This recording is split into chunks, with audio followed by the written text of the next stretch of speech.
Welcome to our channel DMT logics. ఈరోజు క్లాస్లో మనం సెకండ్ సెమిస్టర్కి సంబంధించి స్కిల్ పేపర్ బిజినెస్ రైటింగ్ ఈ స్కిల్ పేపర్లో ఫస్ట్ యూనిట్లో 5 మార్క్స్ క్వశ్చన్స్ ఇప్పుడు నేర్చుకుందాం. నెక్స్ట్ క్లాస్లో 10 మార్క్స్ నేర్చుకుందాం. ఓకే, చాలా సింపుల్ అన్న. 5 మార్క్స్ ఒక్క 10 నిమిషాలు నీ దృష్టిని నిలిపి స్కిప్ చేయకుండా 10 నిమిషాలు వింటే 5 మార్క్స్ డ్యామ్ షూర్గా నేర్చుకోవచ్చు. జస్ట్ ఆడియో వింటే చాలు, వీడియో మీకు అనవసరం. ఆడియో వింటే సరిపోతుంది. ఓకేనా? సరే, నేను ఒక పీడిఎఫ్ కూడా ఇచ్చాను, అది కూడా చెప్తాను, వెయిట్ చేయండి. ఓకే, సరే. మనం అసలు ఫస్ట్ క్వశ్చన్, బిజినెస్ రైటింగ్ అంటే ఏంటి? Business writing is a type of writing that is used in professional setting. ఒక ప్రొఫెషనల్ వేలో రాసే రైటింగ్ ని బిజినెస్ రైటింగ్ అంటారు. ఇది ఫస్ట్ పాయింట్, గుర్తుపెట్టుకో. ఏంటి? ఒక ప్రొఫెషనల్ వేలో రాయడమే బిజినెస్ రైటింగ్. రెండోది, it is purposeful piece of writing that conveys. ఈ రైటింగ్ రీడర్కి ఏమని చెప్తుంది? That conveys relevant information to the reader. చదివేవాడికి దానికి సంబంధించిన పూర్తి ఇన్ఫర్మేషన్ క్లియర్ గా ఎఫెక్టివ్ గా చెప్పడము. ఇది రెండో పాయింట్. ఏంటి? ఈ బిజినెస్ రైటింగ్ ఏం చేస్తుంది? అసలు ఎవరైతే చదువుతున్నారో వాడికి క్లియర్ గా ఎఫెక్టివ్ మేనర్ లో ఆ ఇన్ఫర్మేషన్ మొత్తాన్ని చెప్తుంది.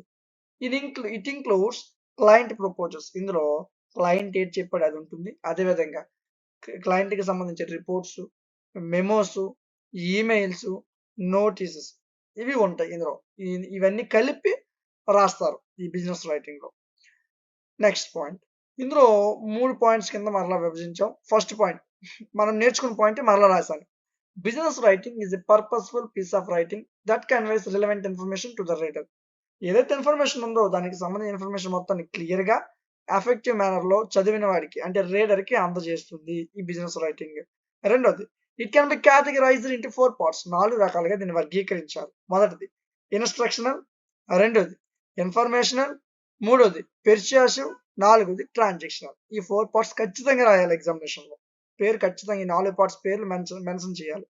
ఒకసారి see, clarity of thought, conciseness, correct grammar and sentence structure.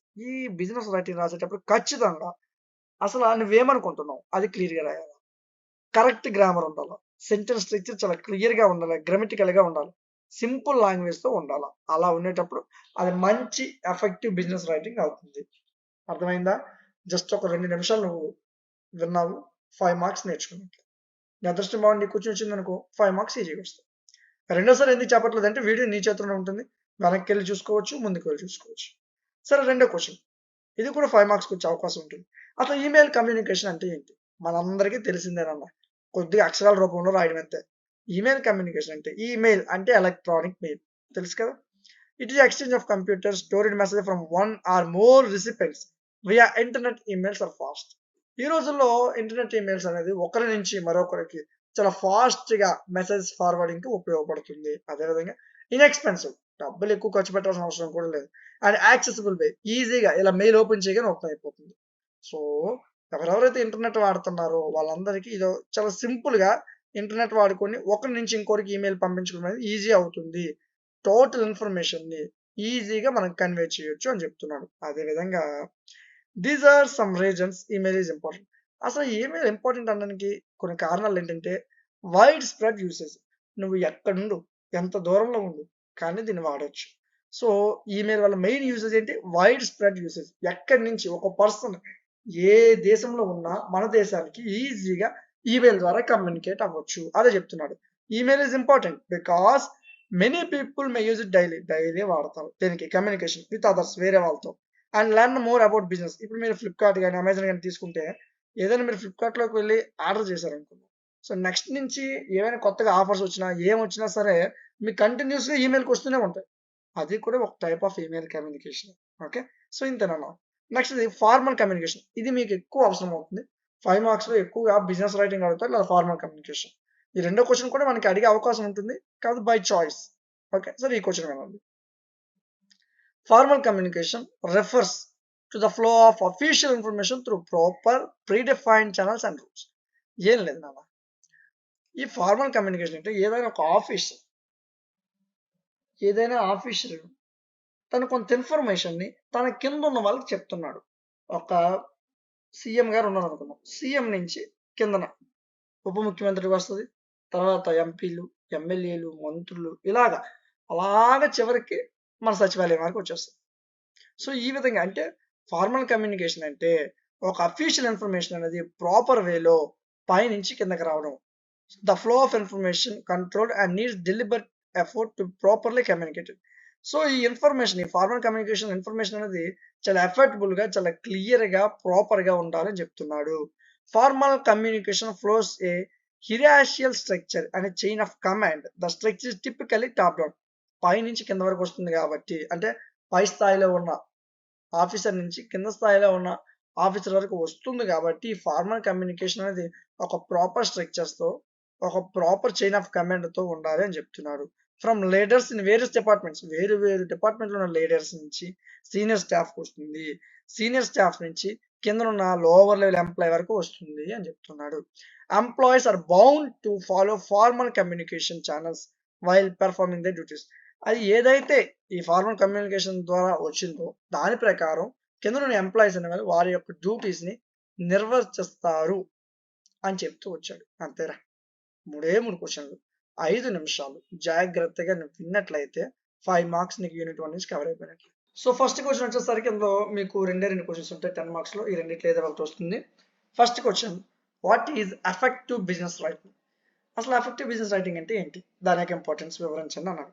Already business writing అంటే ఏంటి అనేది మనం చాలా క్లియర్ కట్గా ఈ ఫస్ట్ పారాగ్రాఫ్ మొత్తం మనం ముందు క్వశ్చన్ 5 మార్క్స్ నేర్చుకునేటప్పుడు నేర్చుకున్నాం. ఇక్కడ వరకు ఇదంతా మనం ఫస్ట్ క్వశ్చన్ నేర్చుకునేటప్పుడు బిజినెస్ రైటింగ్ అంటే ఏంటి నేర్చుకునే దగ్గర నేర్చేసాం. ఓకే, సో ఇందులో ఇంపార్టెంట్ పాయింట్స్ ఏంటంటే, first point, regardless of your position. ఒక పొజిషన్లో ఉన్నవాడే ఈమెయిల్ రాయాలి అని ఏమీ లేదు. You will need to right emails, ఎవరైనా రాయొచ్చు. This may include emails to customers, కస్టమర్స్కి ఈమెయిల్స్ రాయొచ్చు, సుపీరియర్స్కి ఈమెయిల్స్ రాయొచ్చు, ఎవరికైనా రాయొచ్చు emails. You could also engage in specific business writing concerning process. So అదే కాకుండా స్పెసిఫిక్ బిజినెస్లో కూడా మనం ఈ బిజినెస్ రైటింగ్ అనేది రాయొచ్చు అని చెప్తూ వచ్చాం. Next, good writing skills also gives business credibility. అయితే ఈ రైటింగ్ ఎవరెవరైతే ఈ బిజినెస్ రైటింగ్ రాస్తున్నారో వాళ్ళకి మంచి రైటింగ్ స్కిల్స్ ఉన్నట్లయితే వాళ్ళు చేస్తున్న బిజినెస్ క్రెడిబిలిటీ అనేది పెరుగుతుంది. అదేవిధంగా this is because the reflect transparency via communication. Communication చేసేటప్పుడు వాళ్ళు చాలా పారదర్శకంగా ఉన్నట్టు అవతల వాళ్ళకి తెలియాలి. రీడర్కి ఎలా ఉండాలంటే ఈ కంపెనీ వాళ్ళు చెప్తుంది నిజమే అన్నట్టు ఉండాలి, ట్రాన్స్పరెన్సీని మెయింటైన్ చేయాలా. This gives not just the writer, ఇది రైటర్కి మాత్రమే క్రెడిబిలిటీ కాదు, ఆ కంపెనీకి కూడా ఒక పాజిటివ్ ఇమేజ్ అనేది ఇస్తుంది అని చెప్పాడు. మూడోదిగా, good business skills are important for corporators. ఎవరైతే ఈ విధంగా బిజినెస్ రైటింగ్ రాస్తున్నారో వీళ్ళకి మంచి బిజినెస్ స్కిల్స్ అనేది ఖచ్చితంగా ఉండాలి. అదేవిధంగా ఈ ప్రొఫెషనల్స్ న్యూస్ పేపర్స్ క్రియేట్ చేస్తారు, మ్యాగజైన్స్ క్రియేట్ చేసిన వాళ్ళు ఉంటారు, ఇంటర్నెట్ సైట్ పేజీలు రన్ చేస్తారు, లేదా to purchase readers to buy products they need to have good writing skill. మన దగ్గర ఉన్న కస్టమర్ ఆ ప్రోడక్ట్ కొనాలంటే ఎవరైతే ఈ బిజినెస్ రైటింగ్ రాస్తున్న వారు అవతల రీడర్కి అర్థమయ్యే విధంగా మంచి రైటింగ్ స్కిల్తో రాస్తే ఖచ్చితంగా కస్టమర్ అనేవాడు పర్చేజ్ చేస్తాడు అని చెప్తున్నాడు. Okay, next point, a human resource manager. ఎవరైతే హ్యూమన్ రిసోర్స్ మేనేజర్ ఉన్నారో వాళ్ళకి ఖచ్చితంగా ఈ బిజినెస్ రైటింగ్ స్కిల్ అనేది ఖచ్చితంగా ఉండాలి. ఎందుకంటే this will enable him or her to attract the best employees of company. వీళ్ళు రాసే ఈ మంచి లేదా ఈ బెస్ట్ బిజినెస్ రైటింగ్ స్కిల్స్ వల్లనే వాళ్ళు బెస్ట్ ఎంప్లాయీస్ని వాళ్ళ కంపెనీకి తీసుకోగలుగుతారు. అదేవిధంగా one placing A job in news పేపర్లో ఒక జాబ్ ఆర్టికల్ వేశారు. వేసేటప్పుడు ఎలా ఉండాలి, అక్కడ ఎవరైతే చదువుతున్నాడో వారి అటెన్షన్ని గ్రాప్ చేయాలా. ఎలా ఉండాలి, అక్కడ చదువుతున్న వారి అటెన్షన్ని గ్రాప్ చేయాలి. అట్టి విధంగా ఈ బిజినెస్ రైటింగ్ స్కిల్ అనేది ఉండాలని చెప్తున్నాడు. లాస్ట్ పాయింట్, టుడేస్ ఈ రోజుల్లో ఈమెయిల్స్ అనేది టెలిఫోన్ చేత రీప్లేస్ చేయబడ్డాయి. ఇప్పుడు మెయిల్స్ కన్నా ఫోన్ చేసి మాట్లాడేస్తాం ఎక్కువగా. ఎప్పుడైతే డాక్యుమెంటేషన్ లేదా పేపర్స్ అవసరం అవుతాయో అప్పుడు మాత్రం ఈమెయిల్స్ మనం వాడుతున్నాం. ఈ ఈమెయిల్స్ అనేది ఇంటర్నేషనల్ ప్లాట్ఫామ్స్లో చాలా పాపులర్ అని చెప్తూ వచ్చాడు. అదేవిధంగా ఒక కంపెనీకి ఏదైతే therefore a company needs to have employees who can create right quality mails. ఎవరైతే మంచి క్వాలిటీ ఉన్న మెయిల్స్ని రాయగలుగుతారో అలాంటి ఎంప్లాయీస్ ఉన్నారో వాళ్ళు ఖచ్చితంగా ఇంటర్నెట్ ప్లాట్ఫామ్స్లో ఎక్కువగా ఉపయోగపడుతున్నారని చెప్పారు. సో వినడానికి చాలా సింపుల్గా ఉంటుంది, రాసేటప్పుడు ఇబ్బంది పడతారు. 1-2 సార్లు ప్రాక్టీస్ చేయాలి. ప్రాక్టీస్ చేస్తే ఈజీ, ఇది పెద్ద కష్టమేం కాదు. ఓకే, రెండో question, what are the principles of good business writing? సరే, గుడ్ బిజినెస్ రైటింగ్ రాయాలంటే అందులో మనం యూజ్ చేయాల్సిన ప్రిన్సిపల్స్ ఏంటి అని అడుగుతున్నాడు. First, clarity of purpose. Before beginning a business document, అసలు నువ్వు బిజినెస్ డాక్యుమెంట్ కానీ లేదా బిజినెస్ మెమో కానీ లేదా ఈమెయిల్ చెప్పడం కానీ స్టార్ట్ చేయకముందే నీ మైండ్లో 2 క్వశ్చన్స్ రన్ అవ్వాలి. మొదటిది, చదువుతున్న వాళ్ళు ఎవరు, అంటే నువ్వు ఎవరి కోసం రాస్తున్నావు. రెండోది, అసలు వాడికి ఏది చెప్పడానికి నేను రాస్తున్నాను. 2 పాయింట్స్. ఫస్ట్, అవతల చదువుతున్న వ్యక్తి ఎవరు. నువ్వు జాబ్ ఆర్టికల్ ఇస్తే జాబ్ కోసం చూసేవాడు చదువుతాడు. నువ్వు ఫ్లిప్కార్ట్ నుంచి రాస్తే అవతల వాడు ఏం చేస్తాడు, ఆ బిజినెస్కి సంబంధించిన వాడే ఉంటాడు. సో వాడికి ఈ ప్రోడక్ట్ కొనరా బాబు అని చాలా క్లియర్గా కన్వే చేయగలగాలి. So 2 points. ఒకటి, అవతల చదివేవాడు ఎవడు, కస్టమరా లేకపోతే ఏదైనా జాబ్ కోసం వెతికేవాడా, ఇలా చూసుకోవాలి. చదువుతున్నవాడు ఎవడు, దాన్ని బట్టి మనం బిజినెస్ రైటింగ్ ఉండాలి. రెండోది, అసలు నేను అతనికి ఏం చెప్పాలి, అవతల పర్సన్కి ఏం చెప్పాలి అనేది మనకు తెలిసి ఉండాలి. Okay. Clarity of purpose gives a direction to the writing and develop it stone structure flow. So నువ్వు ఎందుకు రాస్తున్నావో తెలిస్తే చాలా క్లియర్గా నీట్గా రాయగలవని చెప్పాడు. B, clarity of thought. Thinking while. ఎప్పుడైతే ఆలోచిస్తున్నావో రాయడానికి ముందే ఆలోచించాలి, రాస్తున్నప్పుడు కాదు, రాయడానికి ముందే ఆలోచించాలి. అలా రాసేటప్పుడు లెస్ స్ట్రక్చర్డ్, అంటే చాలా తక్కువగా మీనింగ్ దాని అర్థమయ్యే విధంగా బిజినెస్ రైటింగ్ అనేది రాయాలి. Next, business writing requires the skill to reduce long rambling sentence. నువ్వు రాసేటప్పుడు పేజీలు రాసేయకూడదు. సింపుల్గా క్లియర్ వన్స్, ఒక లైన్లో తెలిపేటట్టు లేదా ఈజీగా రాయాలి. One needs to extract what is significant to right clearly. ఖచ్చితంగా నువ్వు రాసేది అవతల చదివే వాడికి చాలా క్లియర్గా అర్థమయ్యేటట్లు ఉండాలి. 3వ పాయింట్, పదే ఇదే పాయింట్ రిపీట్ అవుతుందంట. Convey accurate and relevant information. అయితే ఇప్పుడు ఒక ప్రోడక్ట్ బై చేయమని చెప్తున్నావు, అవతల వాడికి చెప్పేటప్పుడు ఎలా చెప్పాలి, బై చేయమని మాత్రమే చెప్పాలా, మొత్తం పేజీలు రాసేయకూడదు. అదే చెప్పాడు మళ్ళీ, the primary goal of business writing. అసలు బిజినెస్ రైటింగ్ రాయడానికి అసలు ప్రైమ్ గోల్ ఏంటి, నువ్వు వాల్యుబుల్ ఇన్ఫర్మేషన్ పర్ఫెక్ట్గా అవతల వాడికి చెప్పాలి. 4వది, అవాయిడ్ జార్గన్. అంటే ఏం లేదు, పెద్ద పేజీలు రాసేయకుండా సింపుల్గా 2 లైన్స్లో తగ్గొట్టాలి అంతే. చూడు ఒకసారి, a simple and uncluttered writing style goes a long way in communicating the message to the writer. ఒక సింపుల్గా ఈజీగా అవతల మెసేజ్ ఏదైతే కమ్యూనికేట్ చేయాలనుకుంటో అది రాయాలి. Next point, read and revise. రాసిన దాన్ని నువ్వే గట్టిగా చదివావనుకో అందులో ఎక్కడ తప్పులోనే నీకు తెలిసిపోతుంది. Next, practice is the key. ఇది క్లియర్గా రావాలంటే ఎక్కువ సార్లు మన వొకాబులరీ మీద, సెంటెన్స్ స్ట్రక్చర్ మీద, స్టైల్ ఆఫ్ రైటింగ్ మీద, వీటన్నిటి మీద ప్రాక్టీస్ చేయాలి. While reading can help to develop the same instinct while penning one's thoughts down.